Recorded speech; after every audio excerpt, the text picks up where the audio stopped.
सच्चिदानंद रूपा नमो सद्गुरु भक्त कल्याणमूर्ती नमो सद्गुरु भास्करानंद कीर्ती तैसे जीर्णवस्त्र सांडीजे मग नूतन बेडीजे तैसे देहांतराचे स्वीकारीजे चैतन्यनाथे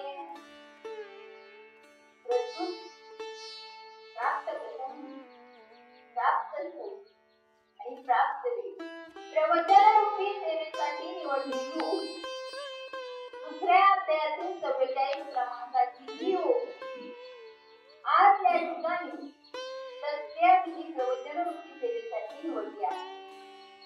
म्हणून जशी ज्ञानोपराय मला बुद्धी देते त्याप्रमाणे मी चिंतन मांडण्याचा प्रयत्न करते. वास्तविक पाहायला गेलो तर तुम्ही सर्व माझ्यापेक्षा वयाने ज्ञानाने सर्व मुलांनी मोठ्या आहात. ज्ञानेश्वरीच्या ओळीवर चिंतन करणं एवढं सोपं आहे. कारण बरेचशा लोकांनी ज्ञानेश्वरीची 108 पारायण केली परंतु त्यांना ज्ञानेश्वरी कळली असं नाही. माऊली ज्ञानोपराय सांगतात की ज्ञानेश्वरीची 108 पारायण करण्यापेक्षा एका ओवीचा अनुभव घ्या. याचं वर्णन नामदेव महाराज एका अभंगातून करतात. नामामणे ग्रंथ श्रेष्ठ ज्ञानरूपी एक तरी ओवी अनुभवावी. म्हणून मी त्या ओवीचा अनुभव घेतला आणि तुमच्या पुढे मांडण्याचा प्रयत्न करते. जन्ममरणाचा फेरा हा कुणाला सुटलेला नाही असे जगद्गुरु तुकोबाराय सांगतात. जसं जगद्गुरु तुकोबाराय सांगतात तसं छत्रपती शिवाजी महाराज सुद्धा सांगतात. त्याचा एक अभंग आहे. नाशिवंत सुखासाठी अंतरले जगते नाही नाही याची गोडी 184 ची सोडी. मनुष्य जन्म गेल्यावर काय करतील बारे शिवराज सांगे जना त्यातो सोडलेली वाचना. या 84 लक्ष योनीचा फेरा कुणाला चुकलेला नाही असे छत्रपती शिवाजी महाराज आपल्या अभंगात सांगतात. कारण देह जाणार त्याची काळो बघणारी. हा देह आपला नाही आपला आहे फक्त असं आपल्याला वाटते. जैसे जीर्ण वस्त्र सांडीचे मग नूतन वेडीचे तैसे देहांतराचे स्वीकारीचे चैतन्य नाही. या ओवीमध्ये माऊली ग्रंथसम्राट महापुरुष कैवल्य चक्रवर्ती साधकांचे मायबाप योगी यांची माऊली ज्ञानोबराय म्हणतात की ज्याप्रमाणे जीर्ण झालेले वस्त्र जुने झालेले वस्त्र आपण फेकून देतो आणि नवीन कपडे परिधान करतो त्याप्रमाणे हा आत्मा आहे. तो कधीही नाश पावत नाही. तो कधीही नष्ट होत नाही. तर तो जीर्ण वस्त्राप्रमाणे जीर्ण झालेले शरीर सोडून नवीन शरीरात प्रवेश करतो. आणि असा असणारा हा आत्मा ज्याला चक्राने कापता येत नाही, अग्नीने जाळता येत नाही, पाण्याने भिजत नाही, याचं वर्णन तिथे एका श्लोकात आलेलं आहे. नैनम छन्दन्ति शस्त्राणि नैनम दहति पावकः न चैव क्लेदयन्त्यापो न शोषयति मारुतः. हा नरदेह दुर्लभ आहे. एकतर तो भेटत नाही परंतु तुमचा आमचं काहीतरी पुण्य होतं म्हणून मिळाला. त्याच्या साधू संतांनंतर मिळाला. म्हणून या अनमोल नरदेहाचा विचार करा आणि भगवंताच्या कामी लावा. याचं वर्णन महाराज एका प्रमाणातून करतात.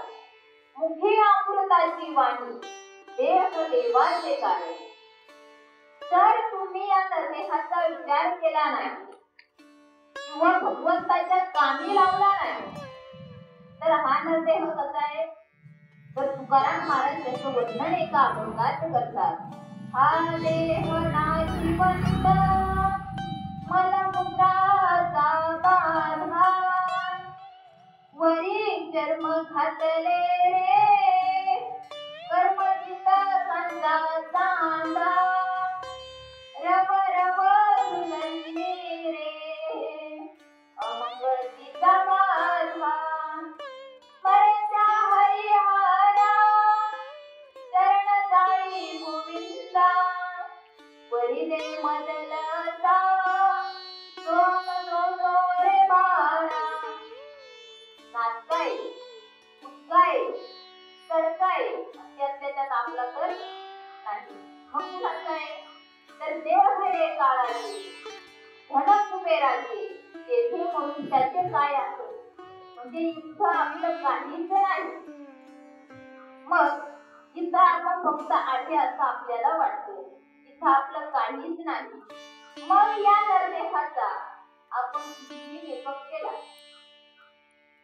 कितीही पांढरे केस काळे केले कितीही चांदी सोन्याचे दात बसवले कितीही फॅन लावली लावली कितीही फॅन्सी कपडे वापरले हे करत असताना मात्र एक गोष्ट लक्षात ठेवायची की एक ना एक दिवस आपण हा शरीर सोडून जाणार आहोत आणि राजा हो अशा बदललेल्या कलियुगात आपण स्वतःला विसरून चाललो आपलं आयुष्य बड्डे साजरे करण्यात वऱ्याची करण्यात दारू पिण्यात मारामारी करण्यात गुंडगिरी करण्यात तंबाखू खाण्यात आपलं आयुष्य कमी होत चालले आणि आपल्या या घाण कृत्यामुळे काळ तुमच्यावर नजर ठेवून बसलाय तुकाराम महाराज म्हणतात ते तुम्ही पहा तर काय पहा अविद्य जात आहे पहा काय कपत ते महा द्वैताचे घोरे वहा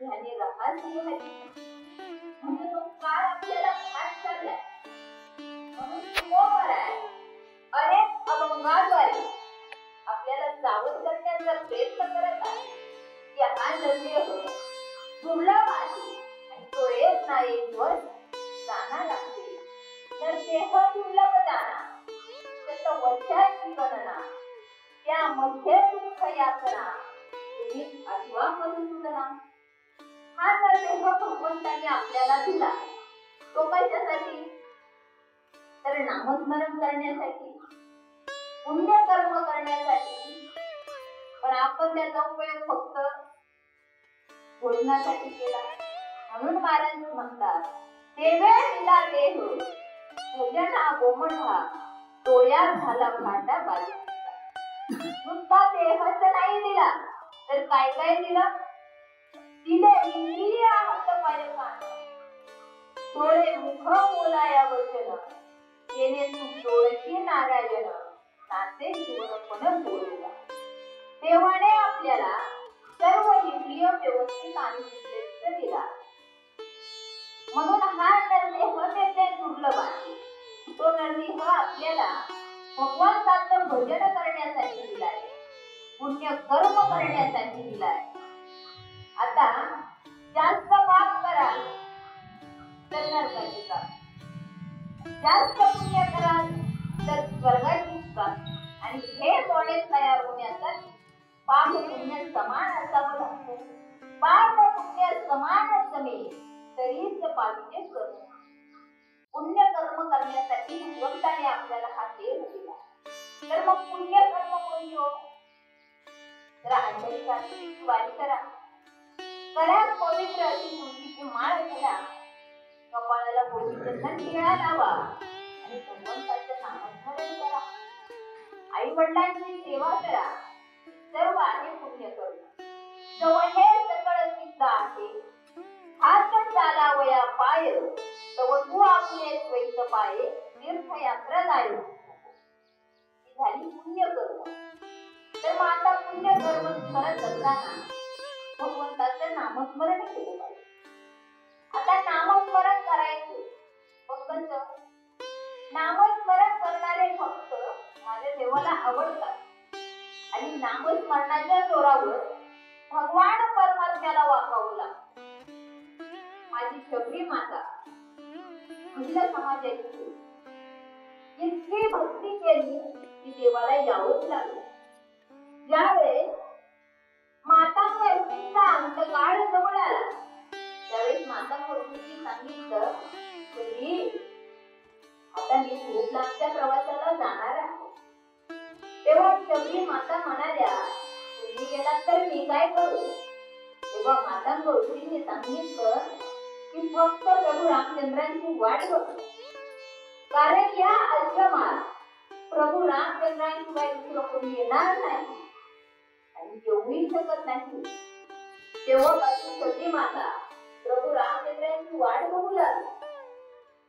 रोज सकाळी लवकर उठायची, आश्रमात जाऊन झाडझूड करायची, चढायची पायी आणि आपल्या केसाने रस्ता काळ करायची. तर प्रभू रामचंद्रांचे पाय कोमल होते, त्यांच्या पायात काटा लागू नये म्हणून, आणि म्हणायची, जब मेरे राम जी का आवन होगा, शबरी के बुद्धि का पावन होगा, आएंगे राम अपने आसन पर बिठाऊंगी, पीछे पीछे देर अपने हाथों से हिलाऊंगी, साथ साथ लखन का दर्शन होगा, शबरी के बुद्धि का पावन होगा. माय बापा हो, माझ्या शबरी मातेने प्रभू रामचंद्रांची 82,000 वर्ष वाढवली. शबरीचं नामस्मरण चालू होतं. श्रीराम जय राम जय जय राम, श्रीराम जय राम जय जय राम. देव जवळ आले तरीही शबरी माता भानावर नव्हती. तिला प्रभू रामचंद्रांनी हलवले. शबरी माता भानावर आल्या. तिला आपल्या गुरुदेवांची शब्द आठवली की मी गेल्यावर या आश्रमात फक्त प्रभू रामचंद्रच येतील. शबरीचा आनंद गगनात व्हावेना. देह भान विसरली आणि एका डोळ्यातून 2-2 धारा येऊ लागल्या. हजारो वर्ष चिंतन केलं की प्रभू आल्यावर हे करीन ते करीन, सगळं विसरली, बोलू लागली, देवा आता काय करावं? त्यावेळेस प्रभू रामचंद्र म्हणाले, माते आतापर्यंत तूच केलं, आता आम्हाला करू दे. मग प्रभू रामचंद्रांनी स्वतः आपल्या अश्वधाराने शबरी मातेचे चरण धुतले आणि ती तीर्थ म्हणून प्रार्थना केली. आणि शबरीच्या अश्वरोध आपल्या जीवितही सोडून. कशामुळे घडले की जवळ तर नामस्मरण केलं होतं म्हणून माझ्या देवाला नामस्मरण करणारे भक्त आवडतात. पण एकदा का नामस्मरण करायला लागलो ते मग कसं करायचं? तर माझ्या तुकोबरायाने केलं होतं, गोविंद आसने गोविंद शयनी, गोविंद त्यामध्ये बैठला. अहो अन्न करता 14 माणसं गेली होती तुकोबरायांच्या घरी, तरी देवाचं भजन बंद केलं नव्हतं. जेव्हा आपल्याला साधी परमार्थाने एखादी ठेच लागली तर आपण परमार्थ सोडून देतो. काय तर देव सारखं नाही म्हणून माळी काढून प्यायला लागलो. परंतु आमच्या तुकोबरायांवर एवढी मोठी संकटे आली तरी देवाचं भजन बंद केलं नाही. ही बातमी कुणीतरी रामेश्वर शास्त्रींना जाऊन सांगितली. काहो रामेश्वर शास्त्री, तो तुकाराम स्वतःला खूप शहाणा समजतोय. भजन काय करतोय, कीर्तन काय करतोय, आणि तुम्ही असताना हे योग्य नाही. त्यावेळेस रामेश्वर शास्त्रींचा चेहरा असा लालून जातो. रामेश्वर शास्त्री भजन तुकोबरायांच्या घरी गेले आणि विचारलं, कुठे आहे तो तुकाराम? त्यावेळेस तुकोबरायांच्या घरचे म्हणाले, बापू शास्त्री काही काम होतं का? काही नाही. कुठे आहे तो?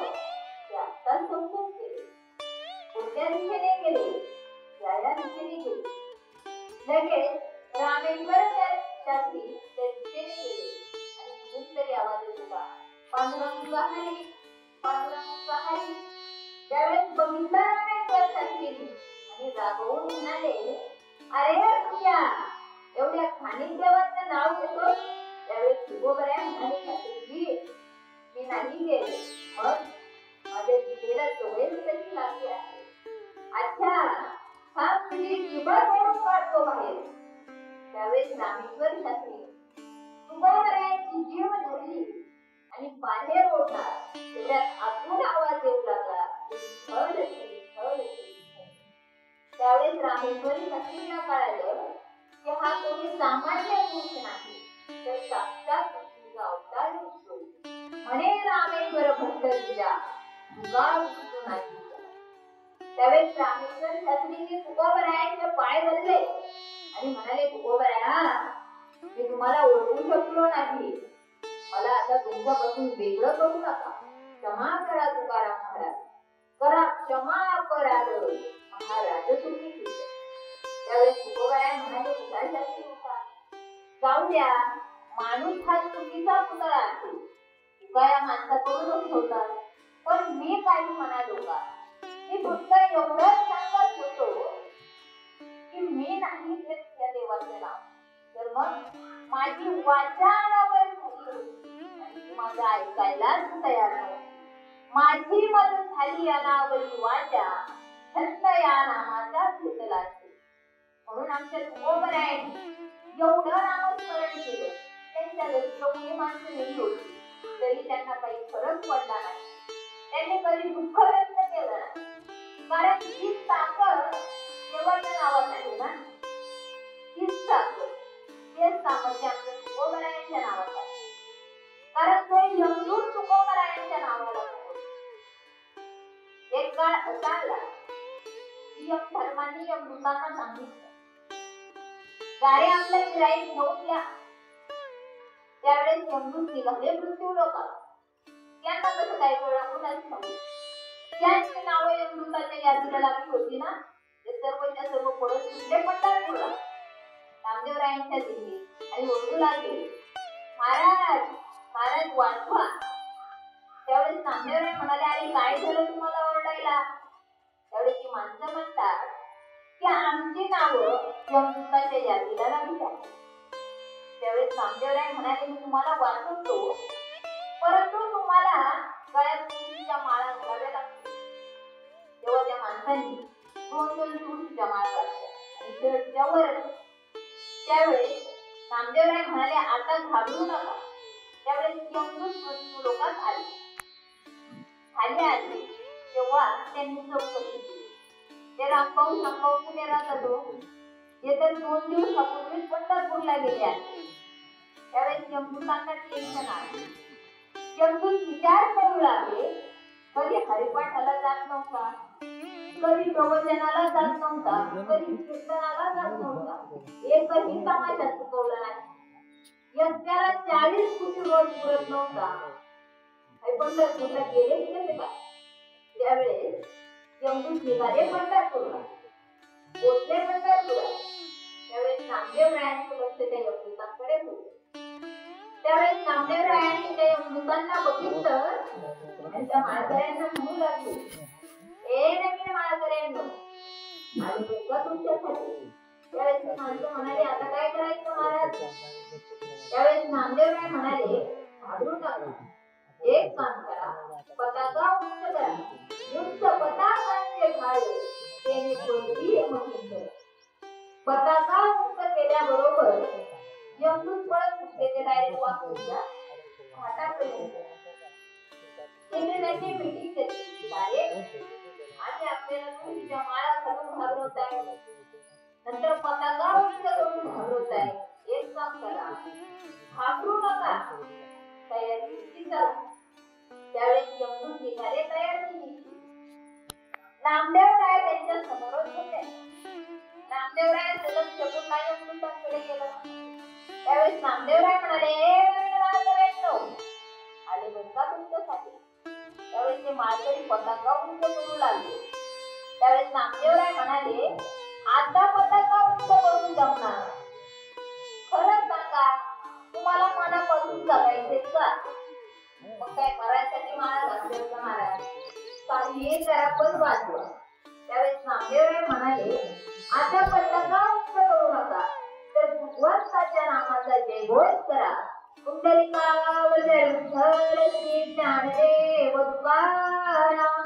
भगवंताच्या नामाचा जयघोष केल्याबरोबर परिणाम झाला.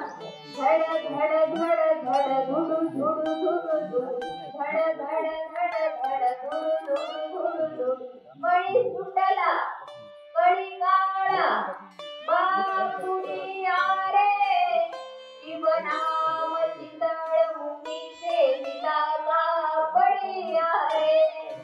आता यमदूत पळत त्याचे डायरेक्ट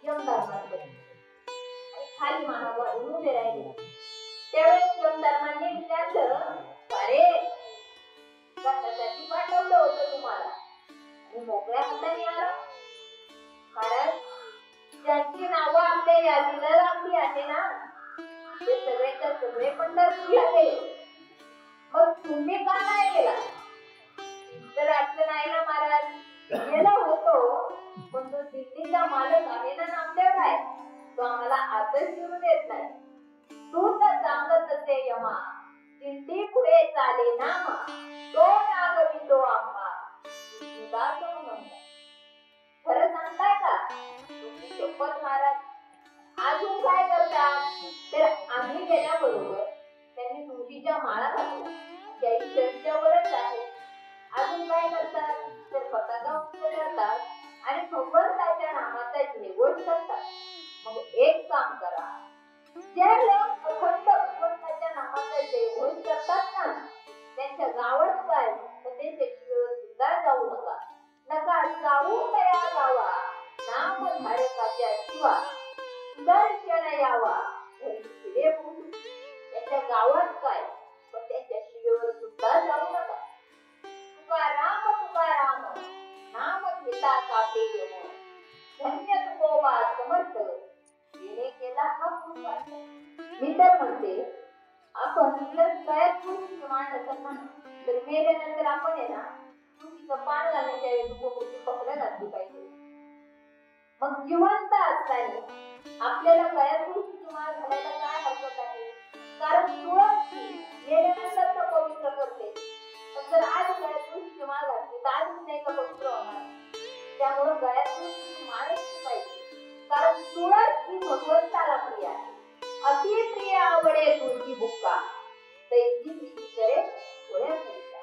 किती प्रिय ते तुम्हाला सांगते. एकदा सत्यभामेला सौंदर्याचा गर्व झाला. माझ्यासाठी मीच, परंतु भगवंताला गर्व अहंकार अजिबात होत नव्हता. तीळ मात्र होय अभिमान, नेरुतो समान भरदेवा. म्हणून भगवंताने नारद महर्षींना सांगितलं की आपल्याला सत्यभामेचा गर्व नाहीसा करायचा आहे. त्या नारद महर्षी या कामाला आधी पण नाही, लगेच सत्यभामेकडे गेले. सत्यभामेने त्यांची यथा सांगितली. अशा तशा गप्पा निघाल्या तेव्हा सत्यभामा म्हणाली, नारद मुनी राज्यपती मला जन्मोजन्मी मिळावा यासाठी व्रत करा. तेव्हा नारद मुनी म्हणतात, माते या जन्मी आपण जर अन्नदान केले तर पुढच्या जन्मी चांगले अन्न खायला मिळेल. या जन्मी आपण जर वस्त्रदान केले तर पुढच्या जन्मी चांगले वस्त्र घालायला मिळतात. आणि या जन्मी आपण जर भूमिदान केले तर पुढच्या जन्मी राजा होतो, उदान बुद्धी कृपा होती. आणि या जन्मी आपण जर पतिदान केला तर पुढच्या जन्मी तो तेव्हा सत्यभामा म्हणाले, थांबा मला हेच दान तुम्हाला द्यायचा. तेव्हा नारद मुनी म्हणतात, थोडा संकल्प. सत्यभामेने संकल्प केला तेवढ्या देवनेचे सत्यभामेच्या माला. तेव्हा नारद मुनीने भगवान परमात्म्याला आवाज दिला, तेव्हा आता तुम्हाला दुसरं जायची गरज नाही, तुम्ही आमच्या मागे मागे चला. मग नारद मुनी पुढे आणि भगवान परमात्मा त्यांच्या पाठीमागे. त्यांचा खांडावा घेऊन हा प्रकार 16,008 वर्षांनी बघितला. तुम्हाला आश्चर्य वाटेल की भगवान परमात्म्याला एवढा वाईट होता, कारण त्यांच्यामध्ये तेवढी शक्ती होती. जो अख्ख्या जगाला सांभाळतो, कारण 16,008 बायका सांभाळायला अवघड आहे, कारण त्यांच्यामध्ये तेवढी शक्ती आहे. त्या भगवान परमात्म्याने गोवर्धन पर्वत एका करून आपल्या साधं जेवणाचा डब्बा सुद्धा घेतला. मग यांचा खांडावा घेऊन हा प्रकार 16,008 बायकांनी पाहिला होता. तेव्हा सर्व नारद महर्षींना आडव्या झाल्या. म्हणून त्या आडव्या नाही झाल्या तर हाताच्या बांगड्या मागे ओढू शकते, आम्हाला मारायला थांबले आणि म्हणू लागल्या, काय गे सटवे तुझ्या एकटीचा लागून गेला की काय, आमचाही नवरा आहे. मग या सगळ्या जणी आणि एकटी पडली सत्यभामा. सत्यभामा घाबरली. तिने पटकन नारद मुनींचे पाय धरले आणि म्हणाली, नारद मुनी माझे दान वापस.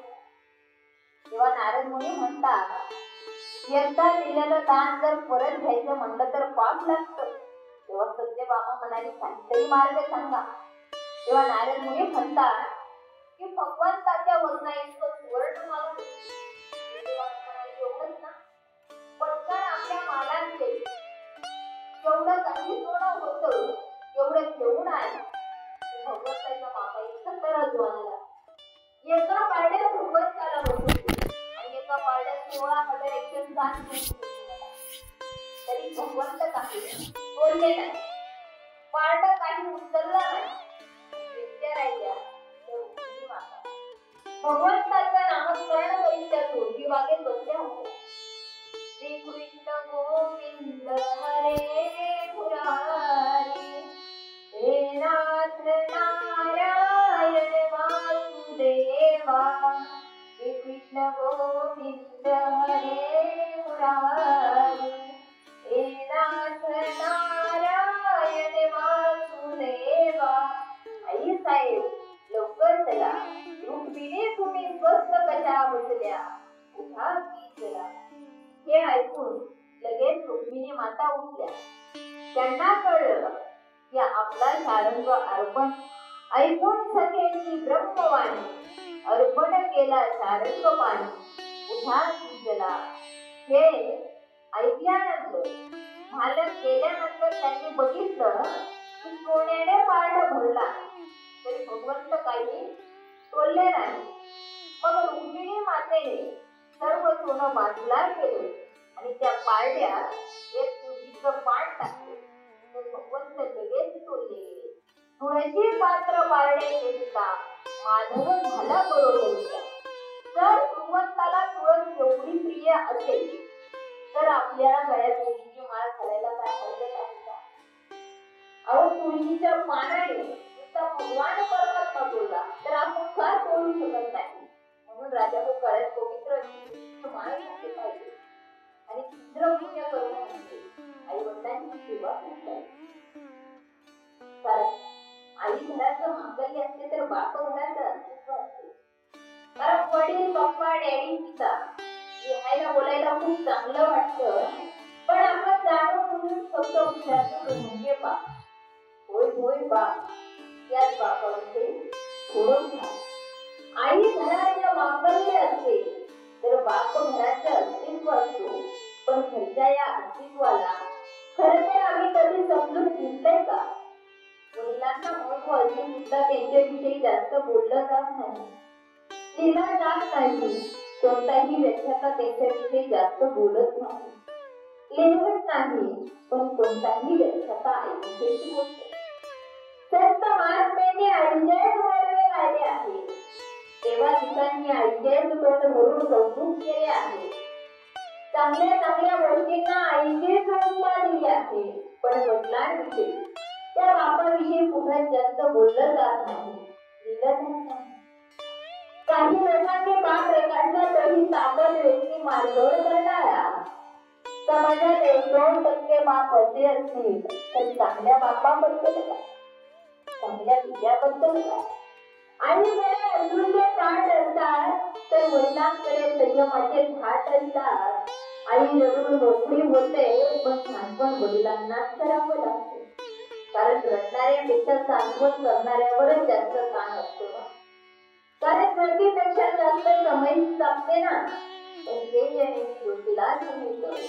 कारण घरच्या जन्माची सोय करणारी आई आमच्या लक्षात राहते पण अभिषेच्या जीवनाची सोय करणारा बाप आपण सहजपणे विसरून जातो.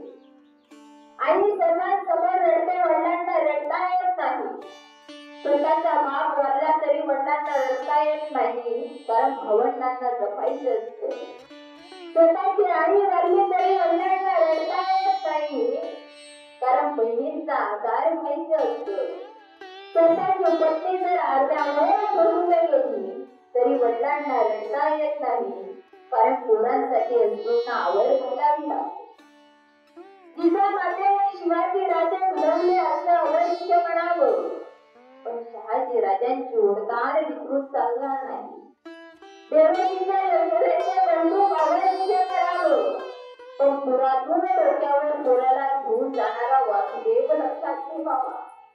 राम हा दशरथाचा पुत्र आहे असं अवश्य म्हणावं.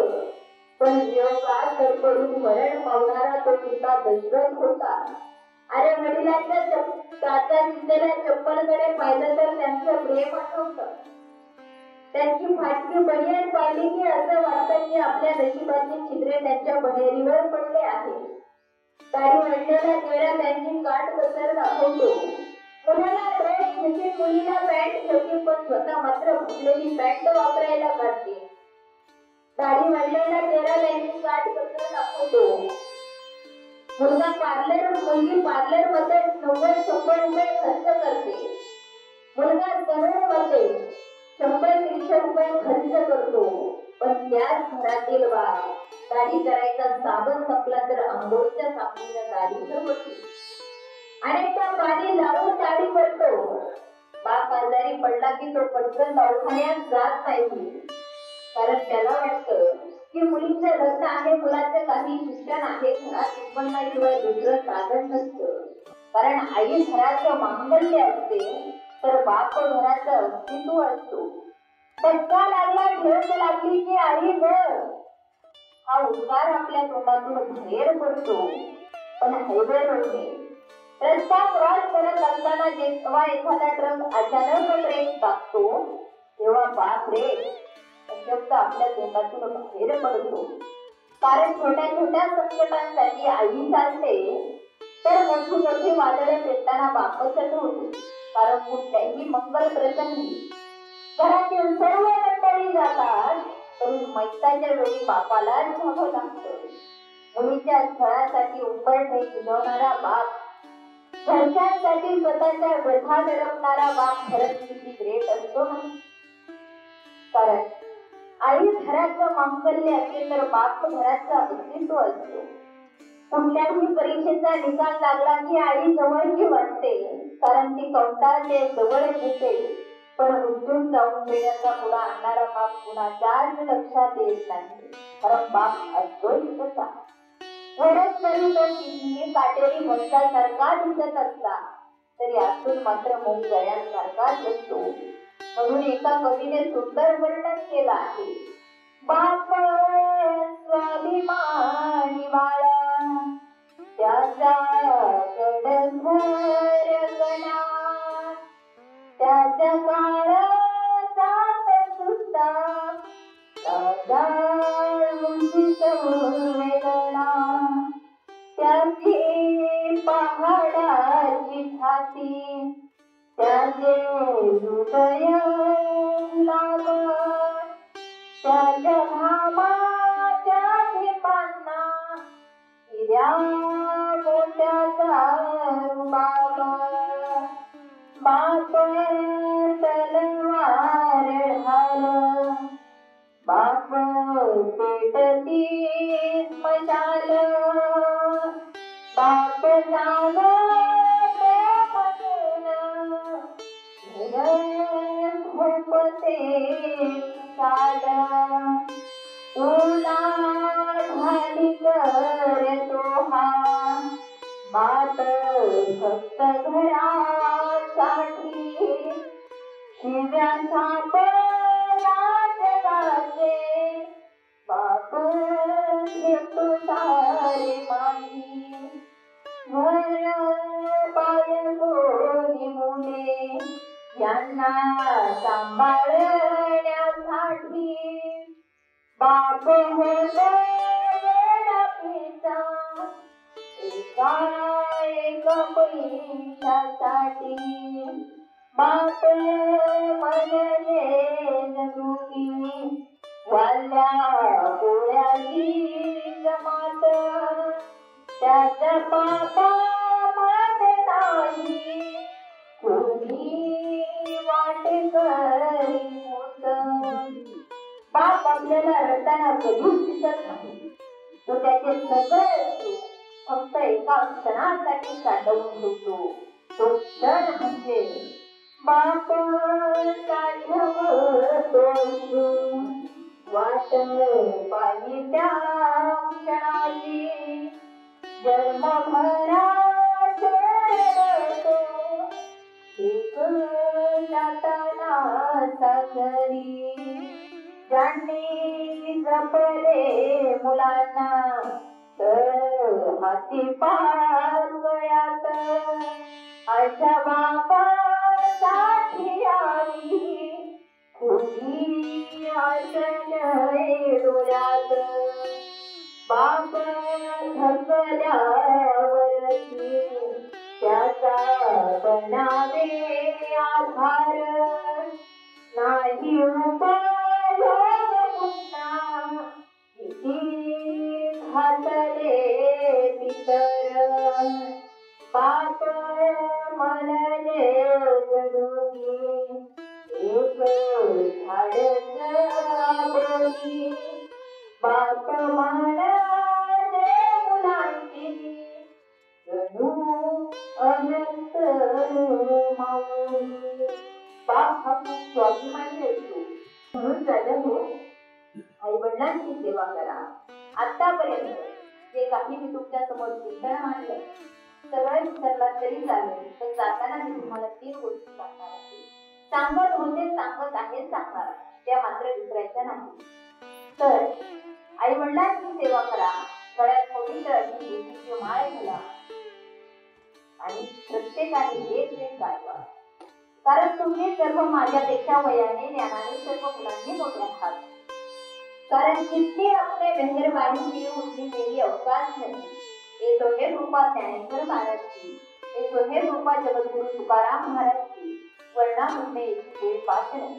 जे काही चांगलं वाटलं असेल ते आमच्या ज्ञानोबरायांचं तुकोबरायांचं समजा आणि बोलण्याच्या वेगातून जर एखादा शब्द चुकून गेला असेल तर तुमचे माय मी हे करू नका माझा रागू या उक्तीप्रमाणे मला माफ करा.